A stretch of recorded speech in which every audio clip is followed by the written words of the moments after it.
What's going on, everybody? Thanks for tuning in to another episode of the California Underground Podcast with our new intro that we're still testing out to see how that works. Hope you guys like it. I am your host, Phil. This is the most trusted podcast for all things California. Your host, Phil. And as always, with me, the best, the fastest researcher in the West, my co host, Camille. How are you doing, Camille? I'm good. Thanks. How are you? I'm doing well. Recovering. Well, I shouldn't say recovering from a Memorial Day weekend, but we were just saying before we hopped on, like the 3-day weekends are weird. And then like we were out of town last week. And so it's another short week. And then like we did somebody else's podcast. We were a guest on Dr. Denisha Keating's podcast this weekend. So it's like we did a podcast, but it wasn't our podcast. And it just feels like all topsy-turvy right now. So, but we're back. Normal time, Tuesday, 6 p.m. Yeah, I'm like all thrown off, and summer break is coming up for my kids and stuff, and so it's just like, what even's happening? I don't even know. My second child's about to graduate high school, so that's a lot. It is a lot. I mean, it's not a lot. It's really not, but it is because, like you mentioned, you were out of town last week, so I couldn't podcast with you. You podcasted solo, then we did someone else's podcast, and then Memorial Day threw me off, and I'm just like, I'm here, but I don't know what day it is or what I'm doing. So, well, your kids are old enough; they take care of themselves anyway, right? Pretty much. Yeah. So it's not like you have to like entertain them. They kind of know what to do to entertain. They're You don't have to worry about like taking them to water parks or something like that, or Disneyland. Absolutely not. They have a pool in the backyard, and they're old enough. I mean, I never let kids swim alone anyway, but that's not safe. But they can go out there together and do all that. So, yeah. Well, all right. Tonight we have a lot of stuff to talk about. One big story that we're gonna get a little wonky. I'm gonna warn you guys right now.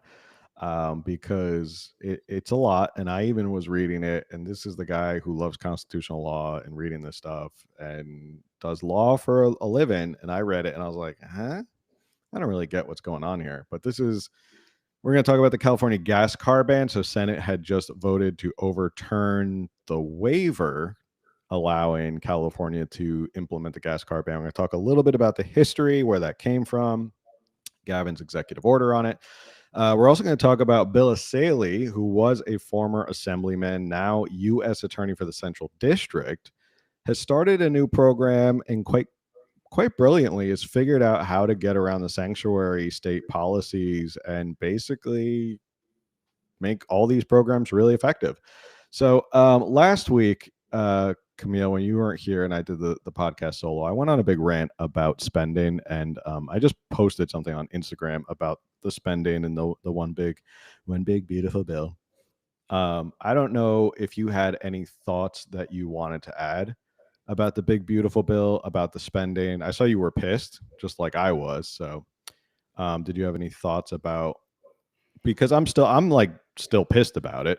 I think people rightfully should be pissed about it. Like, we vote for conservatives, and then they did the opposite of being conservative. They ended up spending more money. So. It's not funny. Like my only response is to laugh. It's not funny. Because yes, I think we got all excited that all of a sudden we were in control of everything, and we were like, this means so much. Like, I think even Democrats and people who weren't for Trump were like, oh my gosh, okay, he made all these promises, all these like things are going to be lowered and lower taxes, and the costs are going to be brought down and stuff. And so I think even Democrats had expectations. I think some were like, I knew this was going to happen. While I would say that I do lean on the side of being pissed, I also lean on like, not surprised. When do they ever really, like, they do these like one step forward things and we get all excited, and then it's like 2 steps back, and then we're like, surprise, surprise. Yeah, that we should expect it at this point. They don't do anything. And funny enough, like obviously that's a national issue. And I think that just goes back to why I'm just like local politics. I just really just stick my head in the California desert sand or the California the sewage ocean, and just ignore the national politics, because I'm like, nothing changes. Nothing ever really changes. Nope. It's like one of my favorite bands' famous line, meet the new boss, same as the old boss. Same as the old boss. If you're in the chat and you can guess who that They're band going is in on a that song. farewell tour. Did you buy tickets? I did buy tickets. I was one of the first people to buy tickets even before they went on general sale. So that gives people a hint of who the band and the song is. Well, I do have some exclusive footage just obtained by California by sources to California Underground. My Ooh. sources have given me some exclusive footage regarding the one big beautiful bill in congressional Republicans. So I'm going to show it right now. You've never seen this, right? This is No, you I might don't know even it know on who the your on sources are. This has not been discussed. Okay, so this is exclusive footage regarding congressional Republicans and the one big beautiful bill obtained by California Underground. So here we go. This time I'm gonna kick that football clear to the moon!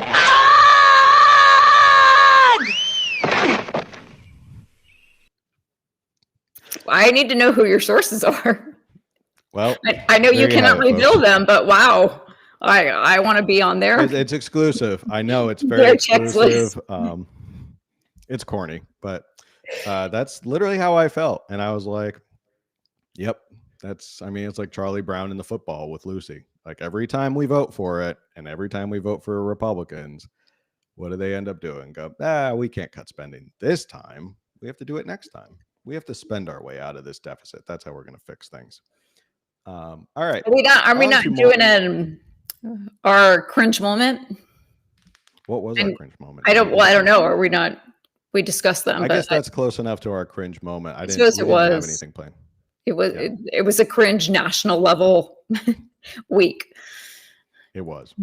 Now on to local stuff, more pressing local stuff, because you're tuning in because this is all about California politics, and that's what we're talking about here. If you're local here in California, this is the stuff that really matters to you. So I saw this story. Now, Bill Essayli came on the show, former guest of the show. We've met him in person. Nice guy, really smart. I was mad. Well, not mad. I would say I was disappointed he left to be U.S. Attorney of the Central District. It's a big opportunity. He was a prosecutor prior to being an assemblyman, so he has the experience to be a prosecutor. But it turns out he's up to something in the Central District that I saw this article that I think is just a sign of maybe good things going on in the Central District. That includes Wait, hold on real LA. quick. Just because the way you Yeah. worded it, you were disappointed that he left the assembly because you liked him in the assembly. You kind of Right, I made it should sound like clarify. you didn't want him in this new position.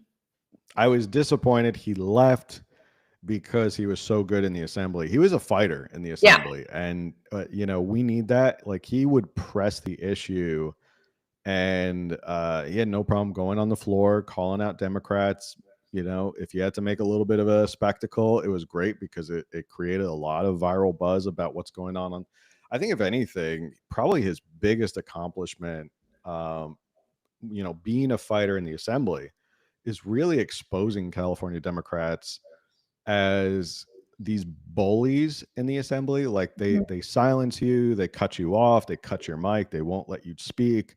He did a really good job of They doing won't that even because he'd hear get up. your bills. Like, you're literally there to author bills and pass new legislation, and they were like, they wouldn't even hear them. No, we don't No, like you. We're not going to read your stuff. We don't care.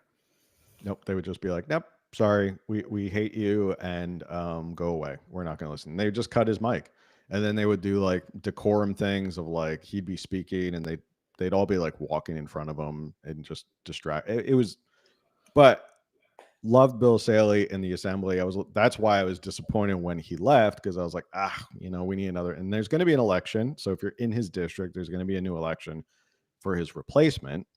Some people I've been talking to who are running in that election, maybe we get them on. They might be a guest on the show, candidate in that specific district. So now he is the U.S. Attorney for the Central District, and that's a big deal because that means he oversees the entire Central District. So back up a little bit. Our court systems are broken into two different jurisdictional kind of levels. We have state, which handles everything here in California. So all of your local California issues, your crimes, wills, trusts, estates, divorces, all of that stuff. That's all handled at the state level. Now, there are federal issues that are handled at federal court, and that usually involves a lot of constitutional law, anything involving international defendants, people cross border in terms of like states, and immigration. So immigration is one of those things that the federal courts have jurisdiction over because it is a exclusive jurisdiction of federal government. So when you're a U.S. attorney, that is basically the same as being like the district attorney of the county of San Diego or the district attorney of the county of Orange. So you're the head prosecutor for that district. A central district is really big. It covers, like, I think Los Angeles all the way up to almost San Francisco. It covers a huge amount of people. And he is now in charge of that whole area. Yeah, it goes down to buddy, San Diego too. Orange County. I don't know about Riverside. I assume Riverside. So probably parts of Riverside. I know one of my buddies just got appointed as U.S. attorney down here in the Southern District. He's a Federal Society member. So cool for that as well. So we're getting some good U.S. attorney picks right now. So he is now the lead prosecutor, and he's unveiled this new program called Operation Guardian Angel. This is from the California Globe. I'm going to read a little bit of it for you. The new program, known as Operation Guardian Angel, would have the Central District of California U.S. Attorney's Office working alongside Immigration and Customs Enforcement, the Border Patrol and Homeland Security Investigation, DEA, FBI, and the ATF. So basically everybody federally. Working together, the agencies would then sidestep around sanctuary city policies and go through criminal databases every day to find illegal aliens who were arrested and jailed the day before. By doing this, it would leave no question that the illegal aliens in question committed crimes, and so that the Department of Justice can charge them with misdemeanor illegal entry or felony illegal re-entry. According to the U.S. Attorney's Office, the felons in country jails would then get federal warrants blocking their state release. With the criminal illegal immigrants now facing felony criminal charges against them, they would then be deported. It's shown some early success. It was rolled out soft launch on May 10th, and within 5 days, 13 defendants were arrested. The operation is expected to grow from there. 1.5 million illegal immigrants live in the bounds of the Central District of California's jurisdiction, comprising the counties of LA, Orange, Riverside, San Bernardino, San Luis Obispo, Santa Barbara, and Ventura. Let's see. As of 2019, ICE report found that California's sanctuary policies led to thousands of illegal immigrant criminals being released each year. The program, when in full swing, could possibly issue warrants out to a similar number each year. They go on to talk about how it's the brainchild of U.S. Attorney Bill Essayli, who was appointed to the post by President Donald Trump only last month. In a series of statements, Essayli made it clear that while the state could ignore immigration detainer requests, they could not ignore federal arrest warrants. And with illegal immigrant felons with prior felonies being targeted, the common argument of, quote, their only crime was entering without permission, end quote, is virtually voided. Bill Essayli says they have no choice. They will comply. And if they don't comply, they interfere in our ability to arrest a federal felon. They can expect to face consequences for that. So I don't expect any resistance from the local authorities. This is the safest way for us to get criminal illegal immigrants, get them while they're still in state custody. And when they've been searched, they have no weapons and we can do a safe transfer. So basically, smart on Bill Essayli to figure out that there's a difference between a detainer request, which is where federal authorities can go to the state and the sheriff and all that and say, hey, hold on to this person because we think they're here illegally and we want to arrest them based on that. And the state going, man, we're not going to waste our resources. Like, this is part of the sanctuary thing, is that they're not going to waste resources. They're not going to use resources to enforce or help enforce any illegal immigration. But now if there's a federal arrest warrant out for them, state authorities can't interfere, which is against federal law. So basically you are forcing them to turn them over to the authorities. Smart on their part, because they're saying, well, they're looking at the criminal database. They're basically going, look, if you're a criminal and you've committed a felony and we found that you're here illegally because we're checking the database and we find that you're here illegally, then you've committed a felony. Here's a federal arrest warrant. You have to hand him over to us. So it's a brilliant way to sidestep the sanctuary policy. And good on Bill Essayli. I would venture Bill Essayli probably knew how to do this and probably got in the ear of somebody close to President Trump. And then like that got up to President Trump. He said, look, if you put me in, I'll do this and it's going to work. I would bet this has been in talks and has been in plans for a while. And that's probably why he was appointed. Well, any thoughts on that? Well, yeah. I told you earlier as I was reading the article, I was like, wow, this is actually brilliant, because it did kind of feel like California was just like, we don't care. There's illegal immigrants here committing felonies, whatever. Like, you know, it did feel that way. Like they were like, we're not going to help anybody. We got other things to do. You know, we're just going to turn our head and ignore that. And then all of a sudden enter Bill Essayli, and like in a matter of days, they've got multiple arrests.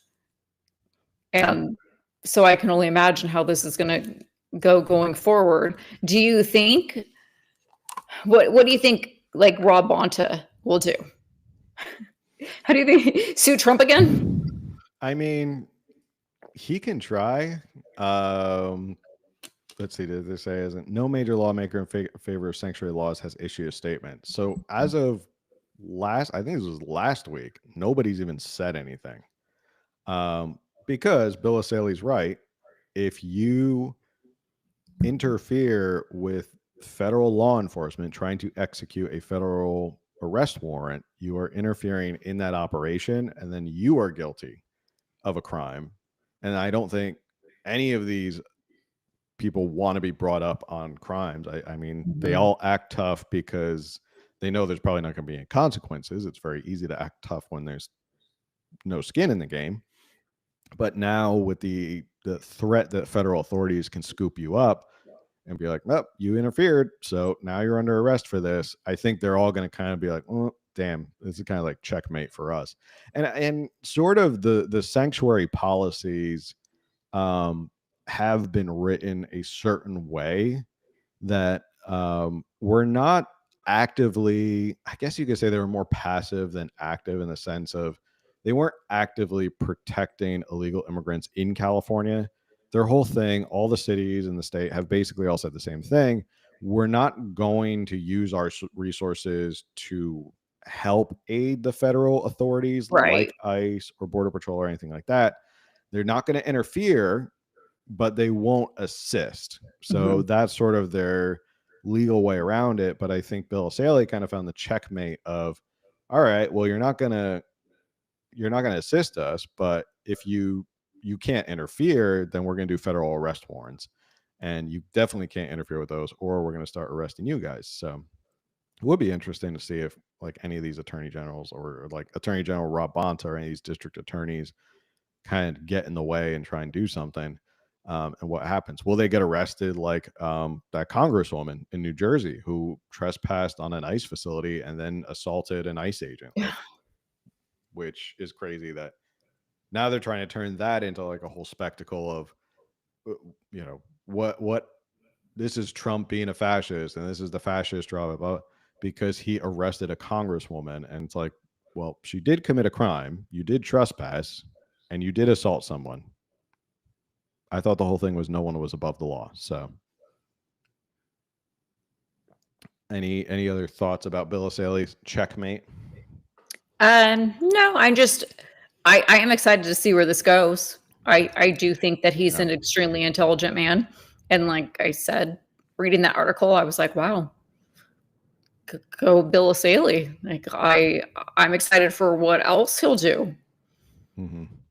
I will be interested to see if other U.S. attorneys in California do the same thing. Like I said, new U.S. attorney down here in San Diego in the Southern District. So maybe he'll start doing it. It makes sense down here in San Diego because we're much closer to the border. So that we'll get to see the results sooner rather than later. And I mean, it's only been a month. It's already been pretty successful. So we'll go from there. All right. That was the big. Well, that wasn't the big story. This is the big story.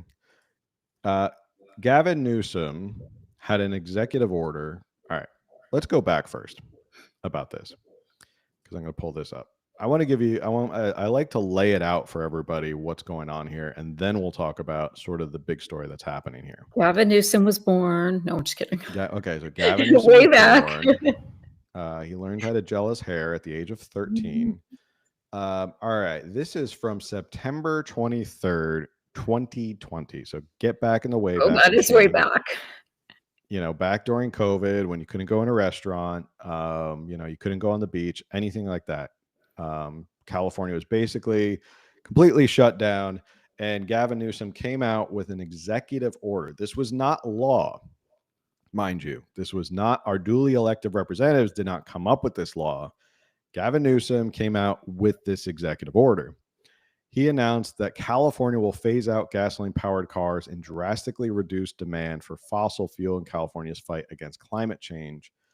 This is from the press release. Executive order directs state to require that by 2035, all new cars and passenger trucks sold in California be zero-emission vehicles. Transportation currently accounts for more than 50% of California's greenhouse gas emissions. Zero-emission vehicles are a key part of California's clean innovation economy, already California's second largest global export market. Following the order, the California Air Resources Board will develop regulations to mandate that 100% of in-state sales of new passenger cars and trucks are zero emission by 2035, a target which would achieve more than 35% reduction in greenhouse gas emissions and an 80% improvement in oxides and nitrogen emissions from cars statewide. In addition, the Air Resources Board will develop regulations to mandate that all operations of medium and heavy-duty vehicles shall be 100% zero emission by 2045, where feasible, with the mandate going into effect by 2035 for drayage trucks. To ensure needed infrastructure to support zero-emission vehicles, the order requires state agencies in partnership with the private sector to accelerate deployment of affordable fueling and charging options. I remember how much President Biden dropped on charging stations, and I think like 20 were built. It was like, was it even 20? I don't even think it was 20. It was like less than 20 or something. So yeah, government on getting on those charging stations, sure. It also requires support of new and used zero-emission vehicle markets to provide broad accessibility to zero-emission vehicles for all Californians. The executive order will not prevent Californians from owning gasoline-powered cars or selling them on the used market.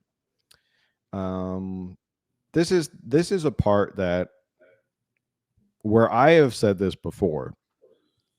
When government tries to create demand for something, it always backfires. You know, government cannot create demand for a product when people don't want the product. So my perfect example is like down here in San Diego, bike lanes. The idea was we'll create all these bike lanes. We're going to spend millions and millions of dollars on bike lanes. Why? Because then people will get the idea of, well, if there's bike lanes, I'll just bike to work.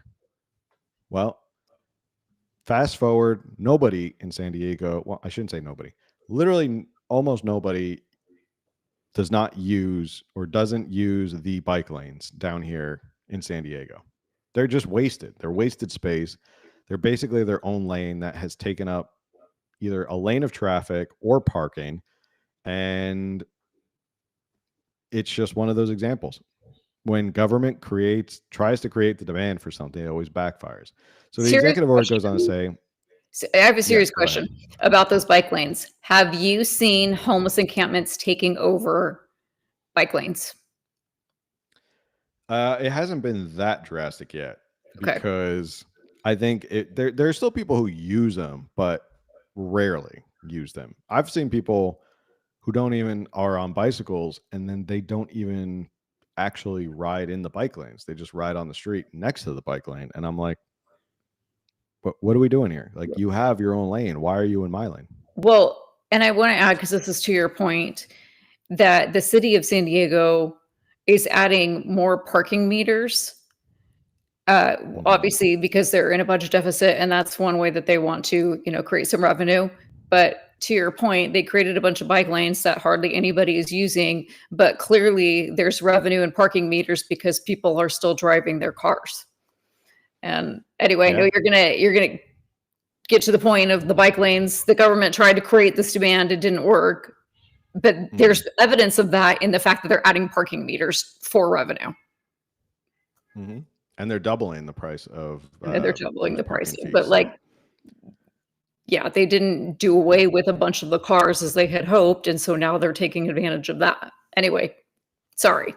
Carry on. No. So it goes on to say, by the time the new rule goes into effect, zero emission vehicles will almost certainly be cheaper and better than the traditional fossil fuel powered cars. The upfront cost of electric vehicles are projected to reach parity with conventional vehicles in just a matter of years. And the cost of owning the car, both in maintenance and how much it costs to power the car mile for mile, is far less than a fossil fuel burning vehicle. I mean, look, the electric cars are actually getting more affordable, but this was 2020. This was mostly on the back of the fact that I would say private companies like Tesla were doing such a good job making electric vehicles, and then Ford got into it, and then they started to make electric vehicles. There was a market. So could someone like Gavin Newsom sit here and go, "Oh, we created the market"? It's like, I would actually say you created the market because of the fact that there's so much more incentives for you not to drive a gas powered car.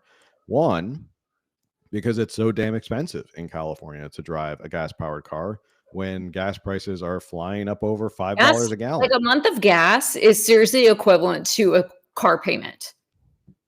Yeah. I mean, you're talking hundreds and hundreds of dollars for some people, and it's a lot of money to drive a gas powered car in California. And of course, that has to do with the fact that, like, if all things being equal, if California didn't hate gas and refineries, oil refineries, and all that, if we had actual like parity with gas prices with other states, like let's say Arizona, and we were closer, like, I don't know, under $3 or $2, something like that, I don't think there'd be a market in California for electric vehicles. It would be, well, this is so much easier for me to have a gas car, and it doesn't cost me that much to fill it up because it's $2 or $3 a gallon. But it's almost like they've created the disincentive and forced people out of gas cars into electric cars in California. Because they've made gas so expensive. Also because they give you the incentives. If you drive an electric car, you get to drive in the HOV lane. Now, I'm going to tell everyone, just going to just say that. disclosure, you get little points. there are little incentives. Extras. Yeah, you get little brownies of soon you'll get to use the behavior. bike lane that the bikers aren't using. Oh, that would be great. Could you imagine if you get to use the bike lane as well? Oh, that'd be And fantastic. I mean, like, I know you've talked about this here. You got a Tesla. It made sense for you. And that's totally fine. But you weren't forced into it. It was a decision you made based on factors in your family that just worked for you.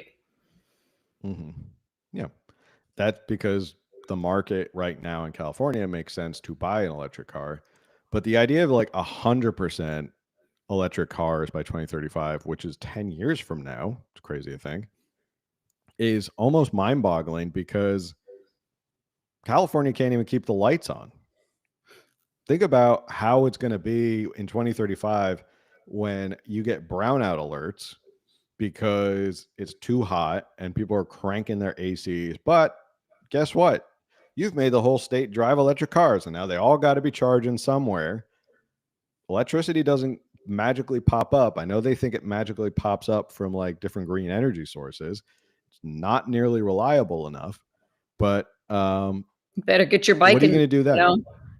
Make sure your bike's all working, and then you can take advantage of those bike lanes when you're stuck not charging your vehicle. Well, that'd be a lot of fun for people who live in like Riverside County and have to like ride their bike to like Los Angeles or Orange County or something. Yeah.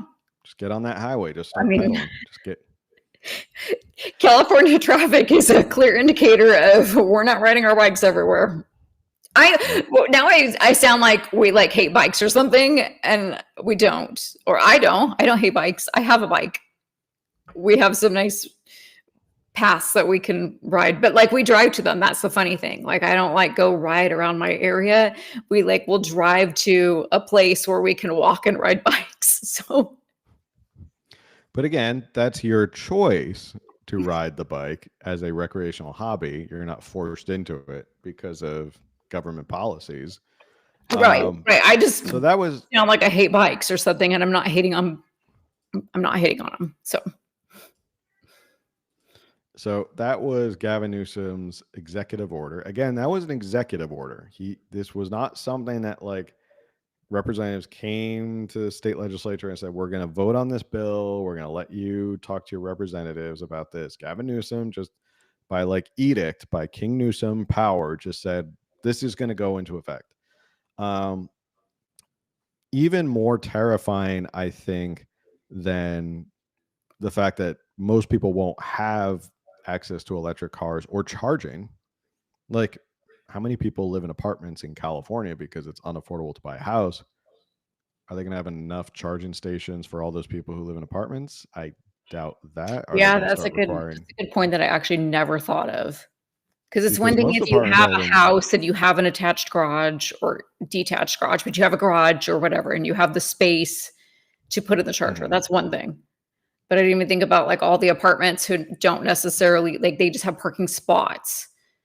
yeah, And usually there's only like 5 charging stations, like at an apartment complex with how many hundreds of residents and cars. Like, right. it's not enough. Like, you'd be fighting people for those charging spots.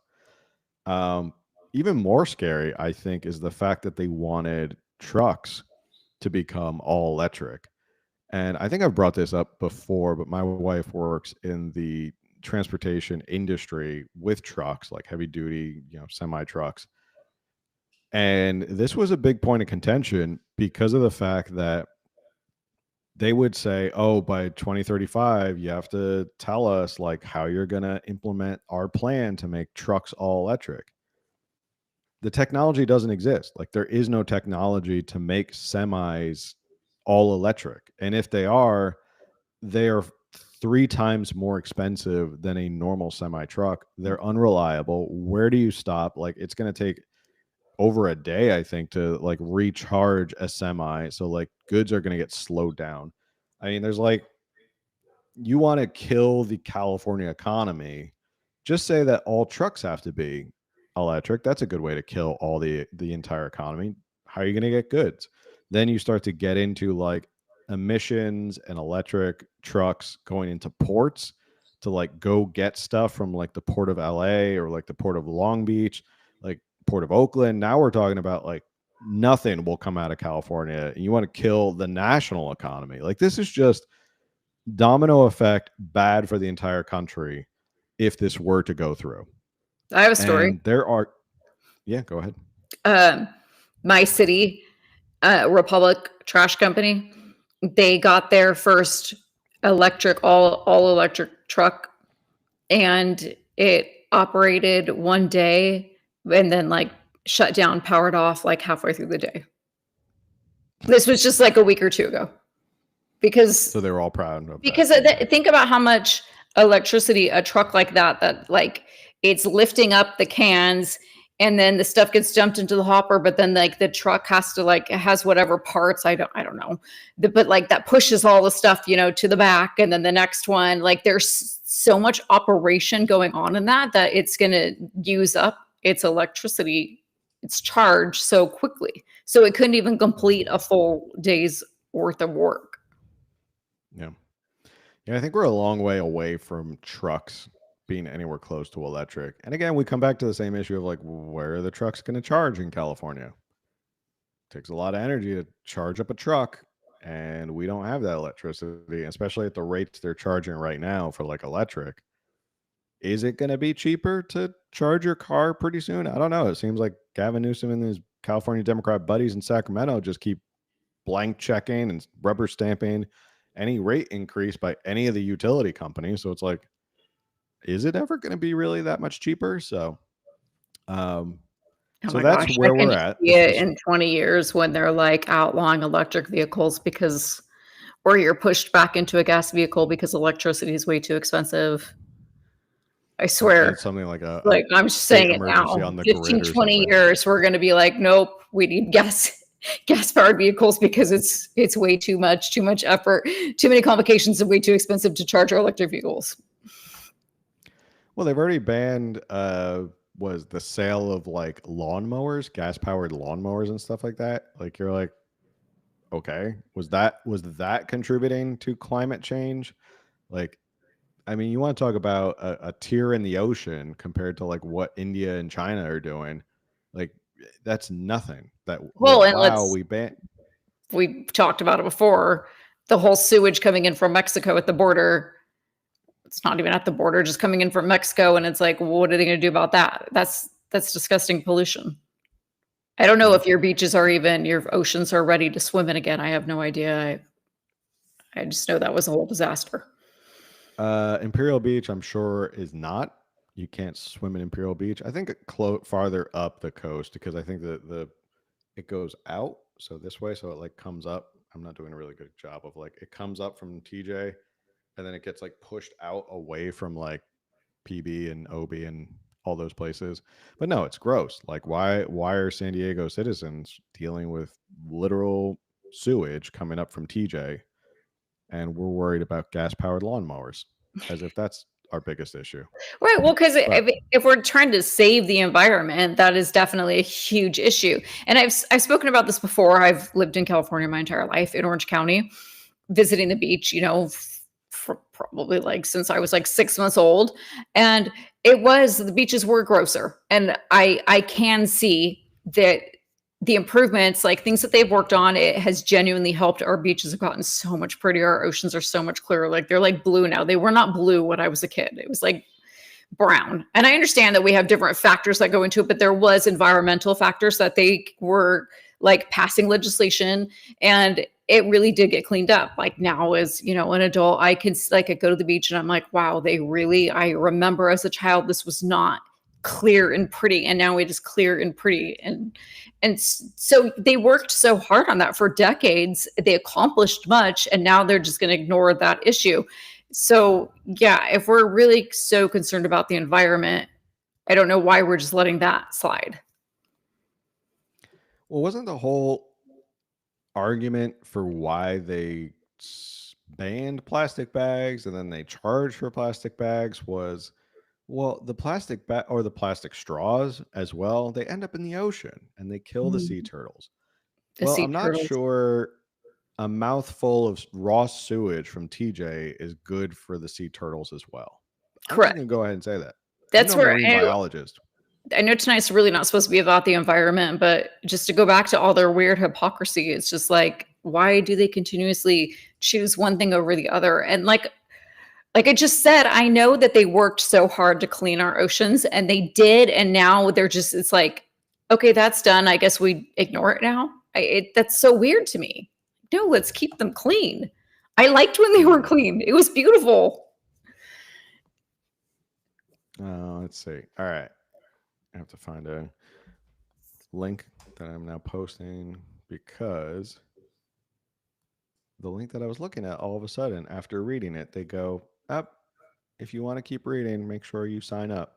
Oh, geez. Everything's behind a paywall nowadays. All right. Fast forward to today. The Senate came out and voted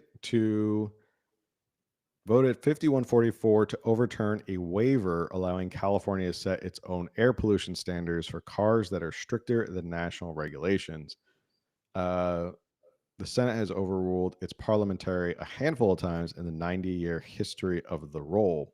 Senate also voted to revoke, oh my gosh, these pop-ups are killing me. The Senate also voted to revoke 2 waivers related to heavy-duty trucks. One allowed California mandate zero-emission trucks, and the other permitted stricter emissions standard for new diesel trucks.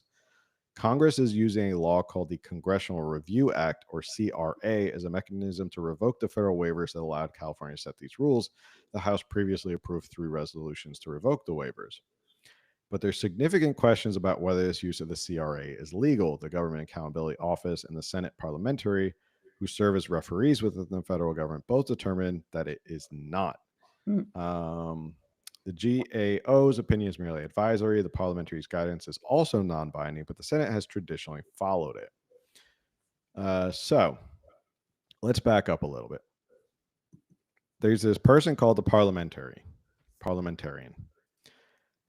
In Congress, there are, and actually in most legislatures, there are rules of what you have to do and follow. You can't just show up and do whatever you want. And like, there's rules, how you introduce bills, how you like, there's formal procedures, decorum, and rules of how things like actually move through Senate and Congress.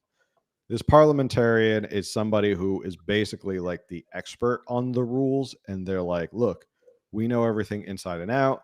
Our advice or guidance can tell you, like, you should or should not do this.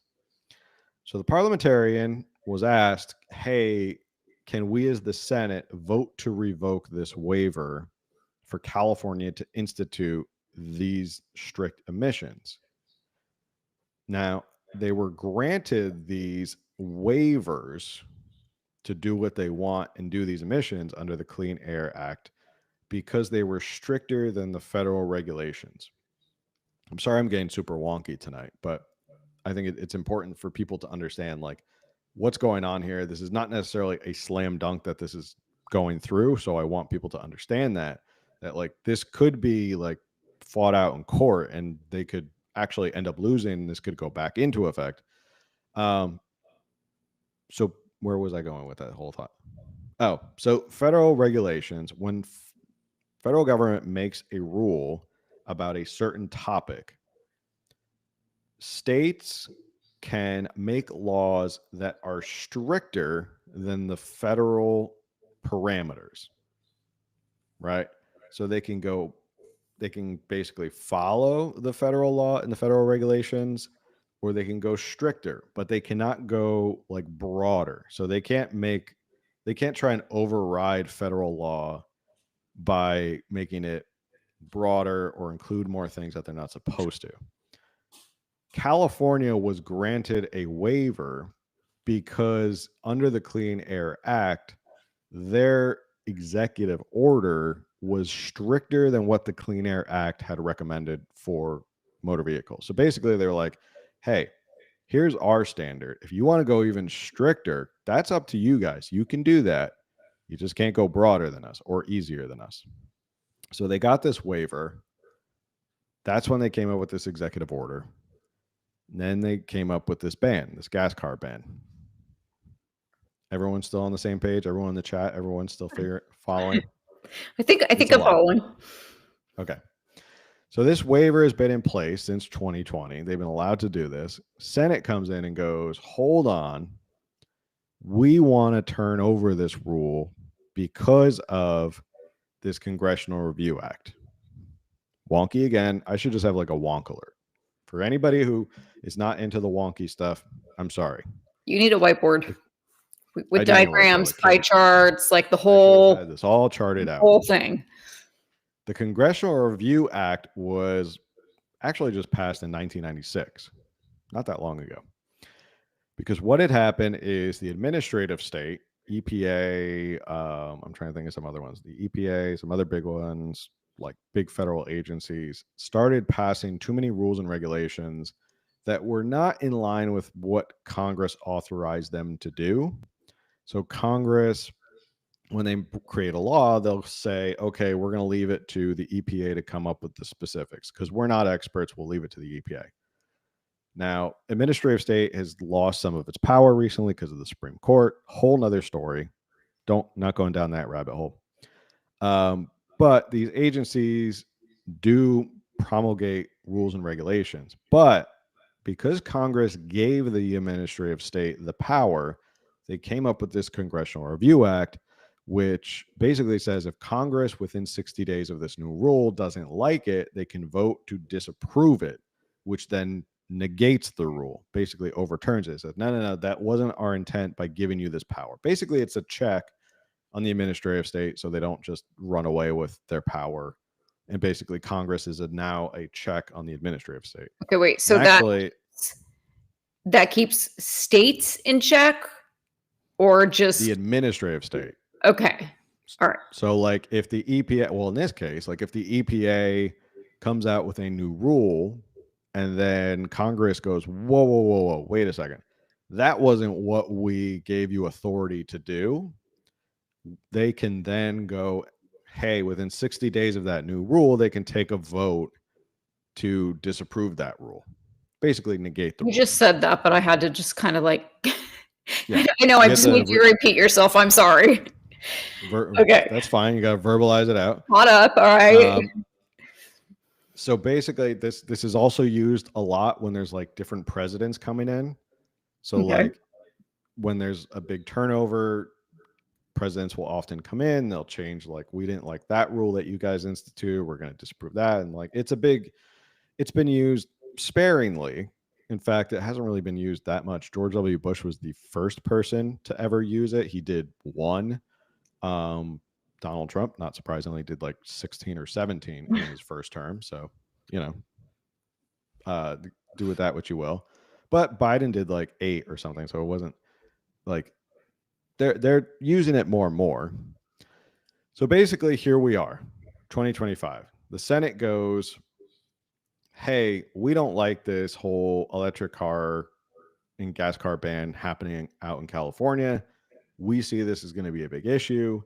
Therefore, we want to do the Congressional Review Act to nullify or void this whole waiver. Now, to see if you're paying attention, quiz time.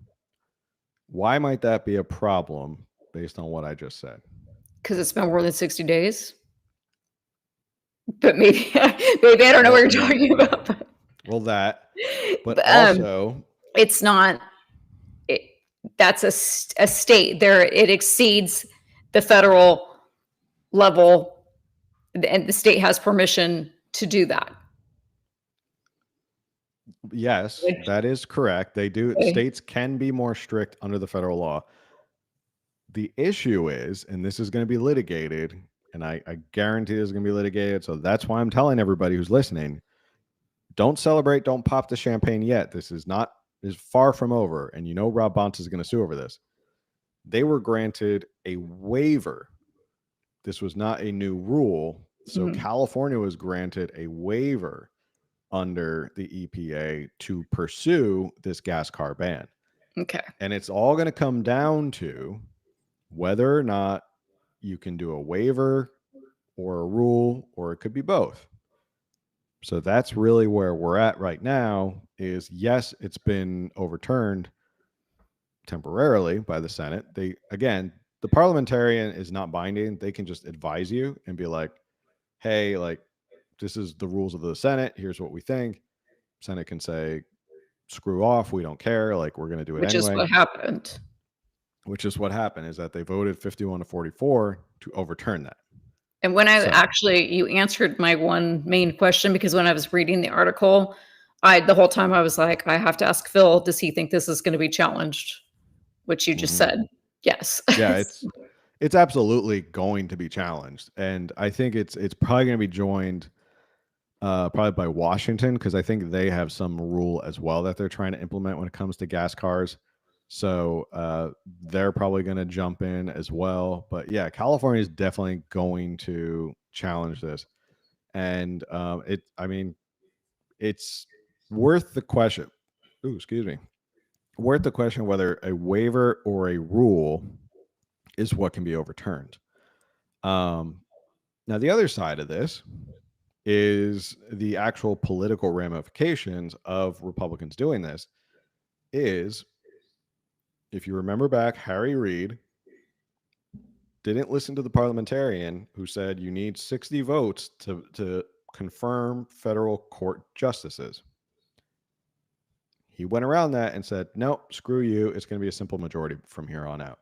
He went the nuclear option because they wanted to appoint more people under Obama.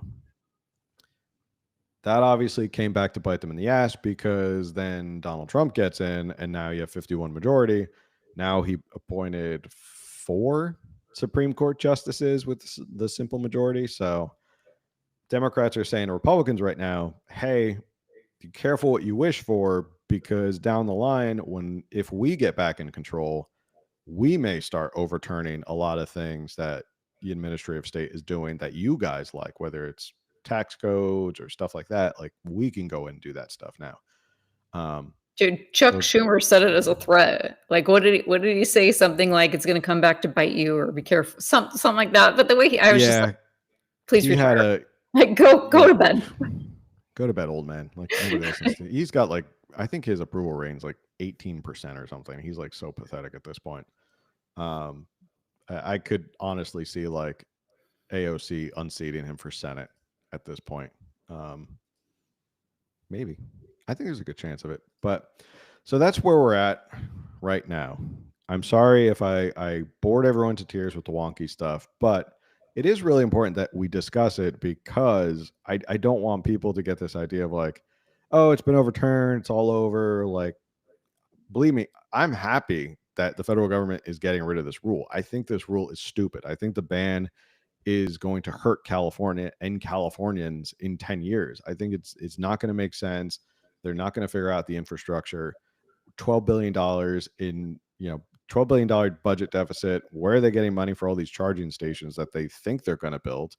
Like, President Biden had billions and billions of dollars for his chargers and built like 3 of them. I don't know. Like, where do you think California is going to get the money from?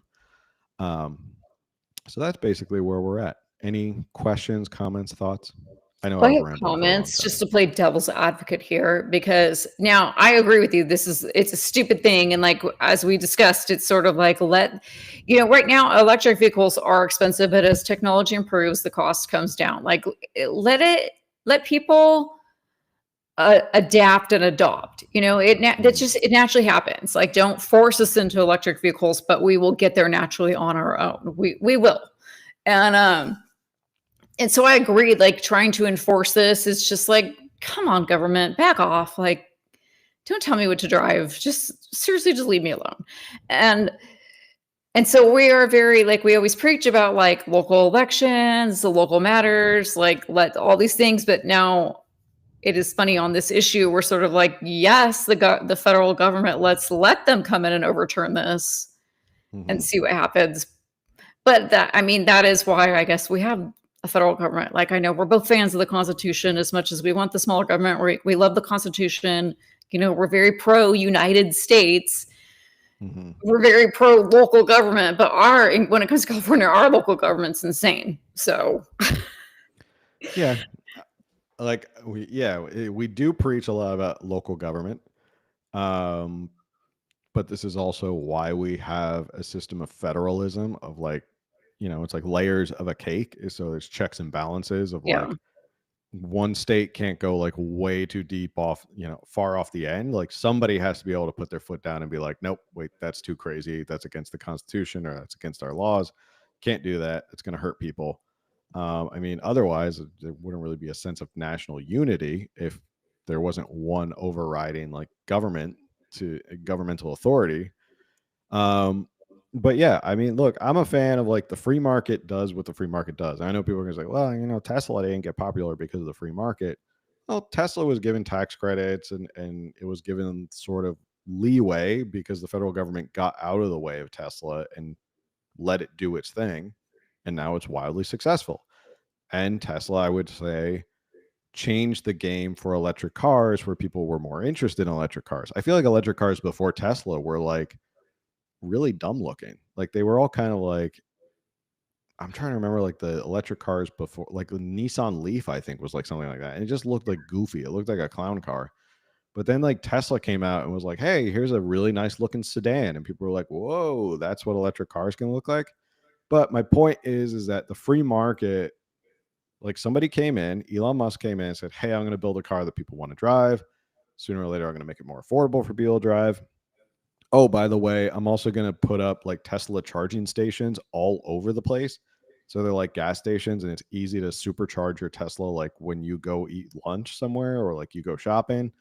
So like the market created these incentives for people to buy, but when you force people and the government goes, oh no, you have to get into electric cars, I feel like the result is never as good as they expect it to be. Like, it always ends up being the it's not as good because people aren't voting with their dollars, they're forced into it instead. And it's kind of like when something by the government is forced down your throat, the person who is providing that service usually ends up not caring too much. It's kind of like we talked about the monopoly with like garbage companies. Like, at the end of the day, like, when somebody has a monopoly granted by the government, do they really care, or like do they really provide the best service in the world? I wouldn't think so. Kind of like colleges. Kind of like colleges, yeah. When they think that Or they have a college monopoly. loans, I should say. Yeah, college loans are an excellent example. When they provide all of the college loans, and then they're backed up by the federal government. Of course, the university is like, why charge $15,000 a year? Let's charge 70,000. Federal government's paying for it anyway. Who cares? I mean, you want to talk about price inflation due to what the government does. I've been getting 2 car tested for 30. Somebody said, I've been getting 2 car tested for 30 years. Never a failure. Lots of time and money wasted. Not really sure what that. Okay. But yeah, that's basically where we're at right now. Is it's not over. I mean, it's over in the sense of like it's done for now, but I bet it's going to get held up in court. So don't celebrate quite yet. I know the headlines are going to flash across. Everyone's going to celebrate and say this is a big win. Could be a good win. We don't know if it's going to be a good win yet. So hold on to your hats, because who knows where it's going to go from here. All right. There was another topic we could get. Well, I think we'll get into it next week. You sent me the thing about the CIF, the California, what was it? The California Institute, or what did I send you? I know I sent you that, but I didn't even go into that. But yeah, we'll just discuss it another time. It was the California. Oh, I have it up here. The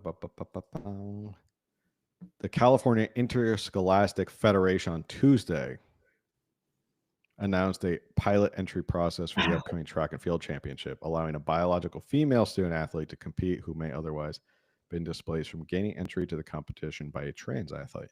So here we are again, federal versus state power. Or they're talking about introducing like a men's, women's, and transgender division. Is that? I have to look into it a little bit more, but it was like they're going to award winners based on your gender anyway. So like even if they compete in the same, it's confusing to me.